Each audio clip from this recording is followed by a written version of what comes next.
হিফজ করার জন্য দিনের সবচেয়ে পারফেক্ট টাইম কোনটা?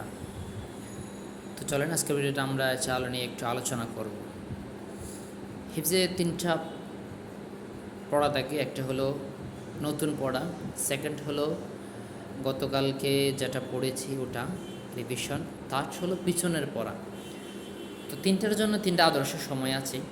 প্রথম নম্বর হলো সকালে, নতুন কিছু মুখস্থ করার জন্য বেস্ট টাইম হলো সকাল টাইম, কারণ ওই সময় হলো আমাদের ব্রেইন খুবই ফ্রেশ থাকে, খুব সহজে আমরা মুখস্থ করতে পারবো। সকালবেলা 30 মিনিট, এটা অন্য অন্য সময়ের 2 ঘন্টার সমান।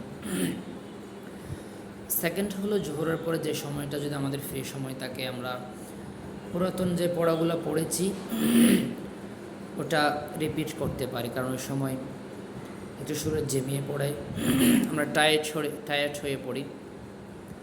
তাজ হলো রাতে ঘুমানোর আগে, ওই সময়টা আমরা নতুন যে পড়াটা সকালে মুখস্থ করি ওটা একটু মস্তিষ্কে আবার ঝালাই করে নিতে হবে, কারণ যেটা আমরা ঘুমের আগে যে জিনিস মস্তিষ্কে দিয়ে রাখি ওটা ঘুমের মধ্যে আমাদের মস্তিষ্কে একদম গেঁথে যায়।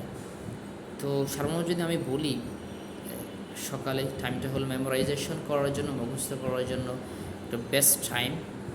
আর জোহরের পরের সময়টা আগের পড়া রিভিশন দেওয়ার জন্য খুবই দারুণ সময়।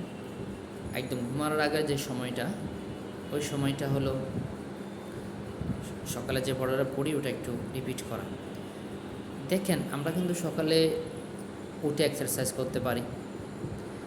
সকালে উঠে অন্যান্য ধর্মের মানুষেরা তারা ব্যায়াম করে শরীর সুস্থ রাখার জন্য। তো ওরা যদি শরীর সুস্থ রাখার জন্য ব্যায়াম করতে পারে, ওয়াই নট যে আমরা আমাদের হার্ট সুস্থ রাখার জন্য কোরআনটা মুখস্থ করব না? কারণ কোরআন তো আফজল জিকিরের সবচেয়ে সেরা জিকির হলো কোরআন, আর আল্লাহর জিকিরের মধ্যেই আমাদের অন্তর প্রশান্তিময় হয়। চলেন আমরা আমাদের বেস্ট মোমেন্টটাকে বেস্ট জিকিরে কাজে লাগাই।